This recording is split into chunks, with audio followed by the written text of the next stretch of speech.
শাহাবুদ্দিন সাহেবের এখন তার বিরুদ্ধে আইনত ব্যবস্থা নেওয়ার সুযোগ আসলে আছে কিনা? আমি আমি কিছু প্রশ্ন যোগ করে দিই। অবশ্যই। আমি জনাব রতন, আপনি সরকারি দলের এমপি, তো সে কারণে আপনার কাছে আমি কিছু প্রশ্ন যোগ করতে চাই আপনার প্রশ্নের সাথে। সেটা হলো যে আপনি বেশ তার সমালোচনা করলেন, তো এরকম একজন সমালোচিত লোককে আপনার দৃষ্টিতে যেভাবে আপনি তার নিন্দিত লোককে আপনারা শপথ নেয়ার মানে প্রথম সংসদেই তাকে সরিয়ে দিলেন না কেন? আরেকজন আলোচক আছেন রাশেদুল ইসলাম, জামাত ইসলামের সংসদ সদস্য, তিনি যেভাবে বললেন যে 6 মাস রেখে পরবর্তী নির্বাচনে একটা প্রিভিলেজ নেওয়ার জন্য, এটা কি আপনাদের কোনো কৌশলগত ছিল কিনা? প্রথম প্রশ্ন। দ্বিতীয় প্রশ্ন হলো যে আপনি কিন্তু বললেন যে তাকে ব্যবহার করে ছেড়ে দিয়েছে, আপনার কথার মধ্যে এরকম একটা কথা আমরা পেলাম যে বিএনপি তাকে ব্যবহার করে ছেড়ে দিয়েছে, এটা কি আপনি মিন করেই বলছেন?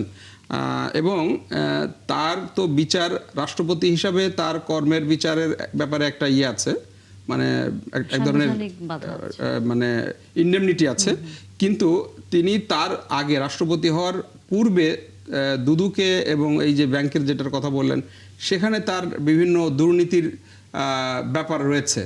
তো সেই সবের বিচার কি বিএনপি করবে নাকি তাকে সেফ এক্সিট দিয়ে দেবে? আমি প্রথম যে প্রশ্নটা রাশেদ ভাই যেটা করেছেন, আমি প্রথমে বলি সবকিছুতে মানে একটা আগাম যে একটা দোষারোপ বা এরকম একটা সন্দেহ অবিশ্বাসের মধ্যে সরকারি দলের একটা প্রচেষ্টাকে আপনি ফেলে দিলেন, যেটা আমি বিরোধিতাই করব। কারণ এরকম কোনো চিন্তা করে, এখন দেখেন সে বিদেশ গেল, বিদেশ থেকে আসার পরে পাশাপাশি আপনারা বললেন হাসিনার যে ডিসেম্বরে ফিরে আসা এবং সে কথোপকথন করেছে, এটা তো নিশ্চয়ই বেরিয়ে আসবে। কিন্তু আজকে আমার কাজটা কি? আরেকটা কথা আপনি বললেন এই ব্যক্তিটাকে কেন রাখলেন। আপনি কি আমার একটা কথাই কি আপনাকে একটু কাইন্ডলি যদি সাংবাদিক মহোদয় আপনি যদি জবাব দিতেন, বাংলাদেশে যখন এই অন্তর্বর্তী সরকারটা হলো 2029 পর্যন্ত এই আসিফ সে কিন্তু বলেছে ডিপি স্টেটের হোক বা বিভিন্ন ফরম্যাটে 2029 পর্যন্ত দেশটা এইভাবে অনির্বাচিত সরকারের মাধ্যমে দেশটা পরিচালনার একটা সুগভীর একটা মানে চক্রান্ত ছিল। তো ওই চক্রান্ত থেকে বিএনপির কাজকে, বিএনপি একটা গণতন্ত্রময় দেশ, গণতান্ত্রিক চর্চার মধ্যে দিয়ে জনগণের প্রত্যক্ষ ভোটে ক্ষমতায় নয় দায়িত্ব পাওয়ার জন্য প্রচেষ্টা থাকবে, এটা একান্ত এবং এইটাই স্বাভাবিক। ওই স্বাভাবিক প্রক্রিয়ার মধ্যে যখন চুপ্পুকে সরিয়ে আরেকটা যখন একটা প্লট ছিল, এই প্লটটার সম্পর্কে বিএনপি ওয়াকিবহাল ছিল এবং আপনি নিশ্চয়ই এটাকে জানেন।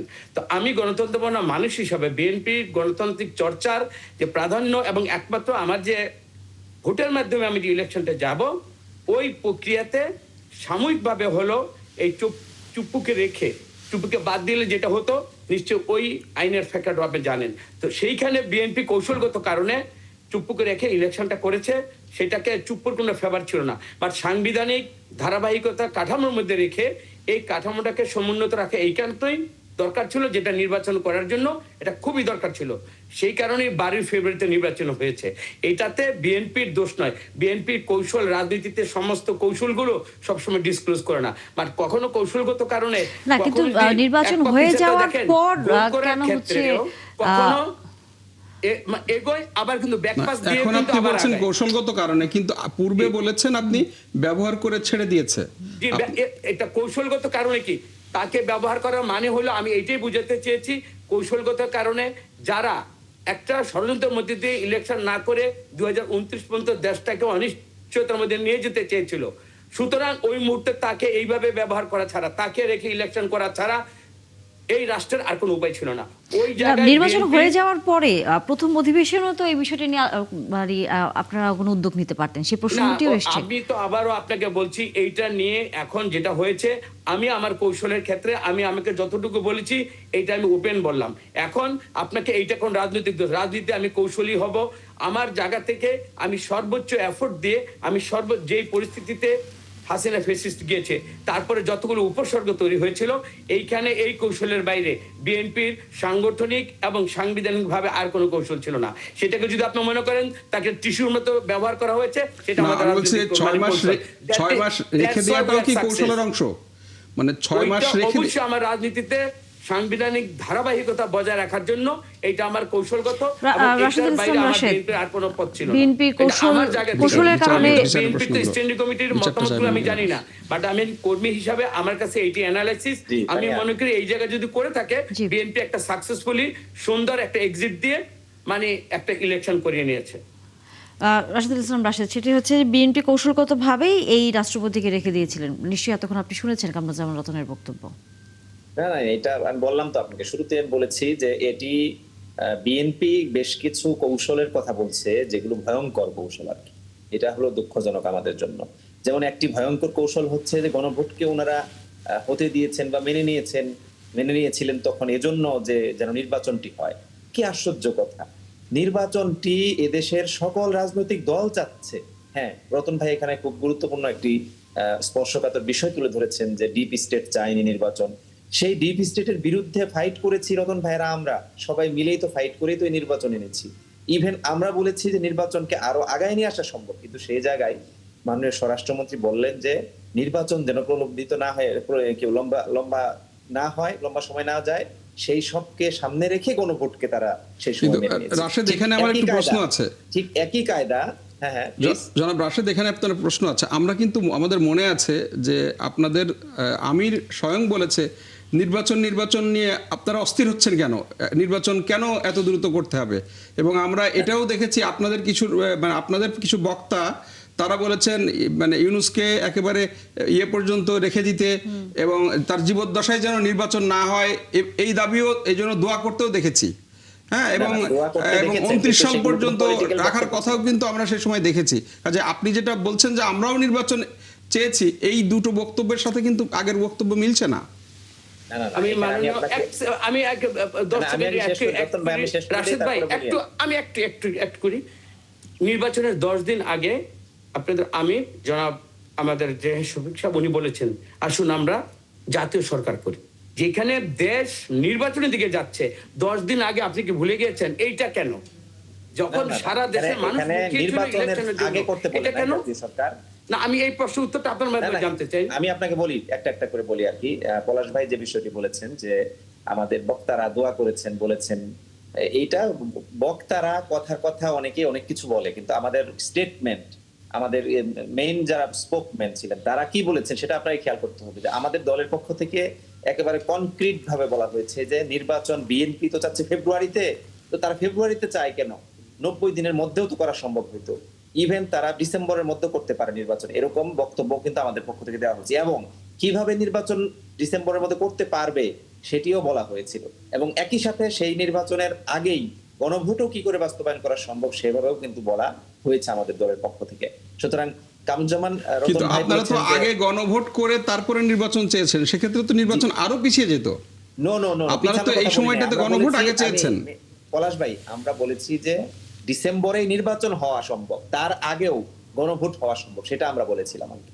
তো এখানে কামরুজ্জামান রতন ভাই যেটি বলেছেন যে কি বলে 10 দিন আগে আমিরে জামাত এই কথা বলেন নাই যে নির্বাচন দরকার নাই। তিনি বলেছেন যে, আবার আরেকটা পয়েন্ট বলি রতন ভাই, আমিরে জামাত ডাক্তার শফিকুর রহমান তিনি কিন্তু এটি শুধুমাত্র তার একার বক্তব্য বলে নাই, তিনি কোট করে বলেছেন যে বর্তমান যিনি মাননীয় প্রধানমন্ত্রী, তিনি তৎকালীন বিএনপি সভাপতি, তিনি বলেছেন যে আমরা জাতীয় সরকার গঠন করতে যাচ্ছি। এই প্রেক্ষাপটগুলোকে সামনে রেখেই যদি শেষ পর্যন্ত এই বিষয়গুলো কিন্তু রেকর্ডেড আছে, আপনি মাথা নেড়েন না রতন ভাই, এগুলো আমরা বললে হবে না আর কি। সুতরাং এইগুলো সেটেল। আমি এখানে যে ইস্যুটাতে ছিলাম আর কি, এটা কেন বললাম যে এরকম ওই কৌশল এমন করিয়েন না যে কৌশলগুলোর খেসারত জাতিকে দীর্ঘদিন ধরে দিতে হবে। এবং এই যে আমি আরেকটা কথা বলতে চাচ্ছি, আমি চুপুকে ডিফেন্ড করে নয়, কিন্তু আমার দুঃখ লাগে এটা, কিছুক্ষণ আগে অফলাইনে কথা বলছিলাম রতন ভাইয়ের সাথেই, যে আমাদের দেশে কি একটা দুঃখের বিষয়, রাষ্ট্রপতিদেরকে খুব ভালোভাবে বিদায় নিতে দেখা যায় না। এই যে প্রত্যেক দল পরিবর্তন হলেই দেখা যাচ্ছে যে রাষ্ট্রপতি আগে থাকেন তাকে খুব অপমানজনক বিদায় নিতে হয়। আজকের ঘটনাও কিন্তু তাই হলো আর কি। কেন আমরা প্রথম অধিবেশনের পরে সুযোগ দেন অ্যাঙ্কর, আমি একটু রিকোয়েস্ট করলাম, দেখেন যেই দেশে একটা তবে শেষ করি আমি প্লিজ। আমি বলছি যে আপনারা প্রথম অধিবেশনেই যখন অধিবেশন কন্টিনিউ হয়ে গেল তখন কিন্তু সুযোগ ছিল যে এ ব্যাপারে ফয়সালা করে ফেলা। যাই হোক, এখন পাস্ট ইজ পাস্ট, অনেক কথাই কিন্তু আসতেছে। এখন সব মিলিয়ে মূল বিষয় যেটি আর কি, যে প্রত্যেকের আমলনামা আমাদের কাছে ক্লিয়ার আছে, কে কি অপরাধ করেছে, কে কি অন্যায় করেছে। এ দেশের নাগরিক হিসেবে হ্যাঁ, তিনি ইনডেমনিটি যেটুকু পাবেন এর বাইরে বাকি কি কি আছে সেগুলো কিন্তু আপনাকে আমলে নিয়ে আসতে হবে। আজকের আলোচনার মধ্যে কিন্তু এটাও চলছে, তা নিয়ে আপনি খেয়াল করেছেন কিনা, যে এই রাষ্ট্রপতিকে আর যাই হোক না কেন বিএনপি বিচারের আওতায় আনবে না। এই যে একটা আক্ষেপ মানুষের মধ্যে তৈরি হয়েছে, এই প্রশ্নের এই উত্তর আসলে আমি আক্ষেপটার জবাব পরবর্তীতে করতে চেয়েছিলাম এই প্রশ্নটা কামরুজ্জামান। আমারও ছিল হ্যাঁ, কামরুজ্জামান রতনের যে কাছে, যদি একটু উত্তর এই দিতেন, আপনারা কি আক্ষেপগুলো- তার এই বিচার আক্ষেপগুলো করবেন কিন্তু না BNP কে সেফ এক্সিট দিবেন? দূর করতে হবে, ফেস করতে হবে। হ্যাঁ, আমি তো রাশেদ ভাই তো সবই তো একটা অনুমান নির্ভর কথা মানে বলছেন। আমি অনুমান বলি নাই, এগুলো আলোচনা চলছে, স্পেকুলেশন সেগুলো আমি একটা শব্দ, quote করেছি। যেটা আমি বলি, আপনি ওয়েট করেন। ব্যক্তিগতভাবে ও পেশেন্ট হিসেবে কি করেছে জানা নাই, বাট আমি যতগুলো অথেন্টিকেশন কিছু মেসেজ তো দিলাম, ওর অপকর্মের যত ফাইল আছে আপনি দেখেন, বিএনপি তাকে বাঁচাবার কোন ইন্ডিমনিটি দিয়ে তাকে বাঁচাবে, এইটা একটা অনুমান নির্ভর কথাবার্তা।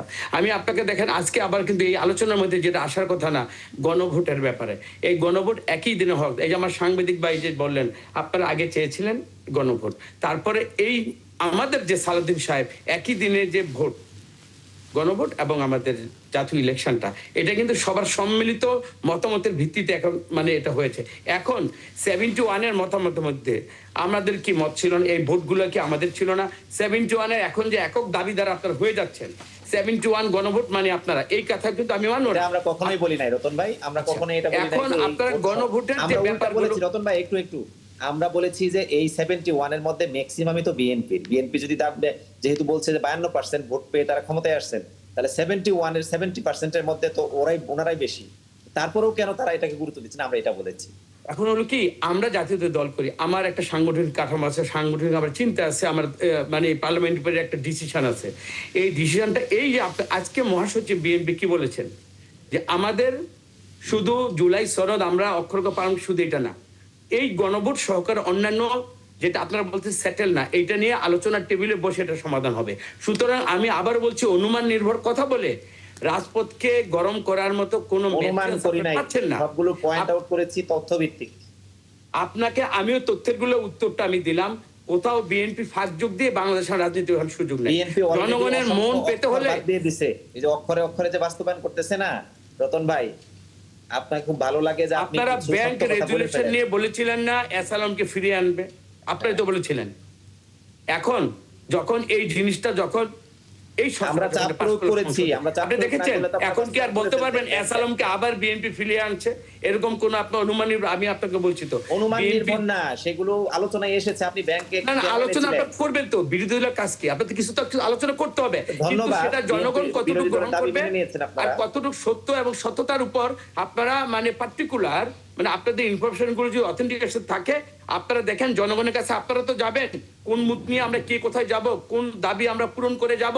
ইনশাল্লাহ রাজপথে আমরাও আছি, একসাথেই ছিলাম, এবং ভবিষ্যতে আমরা মনে করি জনগণের কাছে যে আমরা যাব, ওই 5 বছর এই পরবর্তী যে হবে এই ধরনের অনুমান নির্ভর আবার একটা এই ধরনের কথাটা বলেন না রাশেদ ভাই। নির্ভর কথা বলি নাই রতন না, ভাই, আপনি আমরা দেখেন পয়েন্ট ভিত্তিক তথ্য ভিত্তিক বলেছি। না না, এটা আপনি তো আপনি তো বললেন যদি আপনিও জীবিত থাকেন আমিও জীবিত থাকি, এই অনলাইনে কথাটা থাকলো যে সবকিছুতে আপনারা সন্দেহ এবং মানে অনুমান নির্ভর কথাটা বলা না, না, ঠিক ভাই, হচ্ছে না। সন্দেহ করি নাই আজকে ভাই। সবচেয়ে আপনারা আলহামদুলিল্লাহ যে পড়ি, গণভোট নিয়ে আলহামদুলিল্লাহ আপনারা পড়ি, প্রকাশ্যে দিবালোকে যে দেশ সংসদে দাঁড়িয়ে কথা বলেছেন। থেকে আবার সন্দেহের কি আছে এখানে? না না, আমি সন্দেহ বলতেছি আপনার কথা ঠিক না, যে আরেকজন প্রেসিডেন্টকে ইলেকশন করে আপনি সাংবাদিক আপনাকে প্রেসিডেন্ট কি মানে ম্যানিপুলেট করবে, সে কি ফোর্সিক্যালি বাংলাদেশ আর ইলেকশন করে দিবে?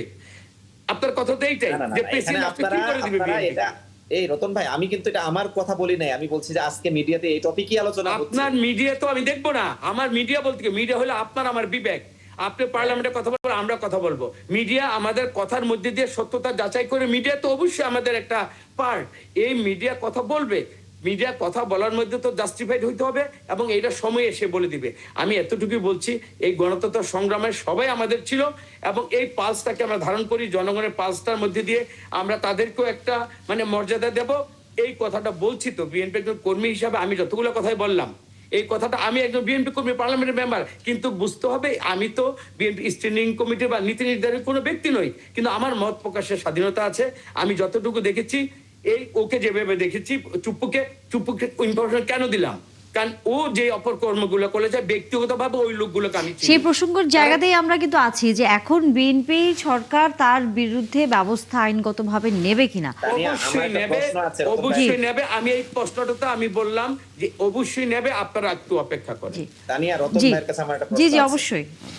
প্রশ্নটা হচ্ছে এরকম যে আমাদের রতন ভাই সহ আমাদের বেশ কিছু সংসদ সদস্য সরকার দলীয় শাহাবুদ্দিন চুপ্পুকে নিয়ে একদম ক্লিয়ার কাট আছে। রতন ভাই যে ভাষায় শুরুতে কথা বলেছেন না, এরকমই বলেছেন আর কি। কিন্তু আবার রতন ভাইয়েরা এরকম কয়েকজন ছাড়া ম্যাক্সিমাম সংসদ সদস্য বিএনপির চুপ্পুকে একদম নিরঙ্কুশ, আলহামদুলিল্লাহ, সুবহানাল্লাহ, একদম খুব খুশি খুশ হালতে কেন, মানে এরকম কেন, মানে একটু একটু জানতে চাচ্ছিলাম আর কি, প্লিজ। ভাই, আপনারা গণতন্ত্রের মত প্রকাশের আপনার স্বাধীনতা বিশ্বাস করেন। যার বিশ্লেষণ যেভাবে, আমি আমার কেন বিশ্লেষণটা দিলাম, আমার কাছে যে ওই কথাটা সুবহানাল্লাহ আলহামদুলিল্লাহ পড়ছে ওই টকশোতে এনে অ্যাঙ্করকে বলেন, তাকে এনে তার কাছে উত্তরটা যান। নিশ্চয়ই আমি যদি আমার কথাটা বলি তাহলে তার মত প্রকাশের স্বাধীনতার উপর আমার হস্তক্ষেপ করা হবে। সুতরাং আমি এটি বলবো। এখন শুনেন, আমি তো বলতে পারতাম ওই যে আজকে আমাদের মানে মাননীয় যে আজকে আমার অস্থায়ী যে উনি বলছেন যে ফেসিস্টের আগে নিয়োগ হলো, এখন সে লাস্টে ভালো কাজ। এখন কথা কি আমি বলবো জন্ম হোক যথাযথ, কর্ম হোক ভালো। আমার কথা কি জানেন, এই ব্যক্তি কোনোদিনই জয় বাংলার বাইরে সে যাবে না। এইটাই হলো ওর মস্তিষ্কে মননে, ওর এইটাই। আল্লাহ তাআলার কাছে আলহামদুলিল্লাহ, আল্লাহ তাআলা এই জগদ্দল পাথরকে জাতির কাছ থেকে একটা পবিত্রতার সুযোগ দিয়েছে। আমরা মনে করি এদিকে আমরা থাকি, এবং তার বিচারের প্রত্যাশা অবশ্যই আমি আপনার সবাই আমরা করি। নিশ্চয়ই আমরা আলোচনা চালিয়ে যাব, কারণ জামায়াতের আমির বলেছেন হঠাৎ করেই, আমরা জানি যে দলের বিষয়ে যে জামায়াত ফেরেশতাদের দল নয়, আমাদেরও ভুল ত্রুটি হয়। এটি আসলে গত কয়েকদিন সাতক্ষীরা 4 আসনের একজন এমপির ঘটনার কারণেই আসলে বক্তব্য তিনি দিয়েছেন, যতটুকু বিভিন্ন গণমাধ্যম বলছে।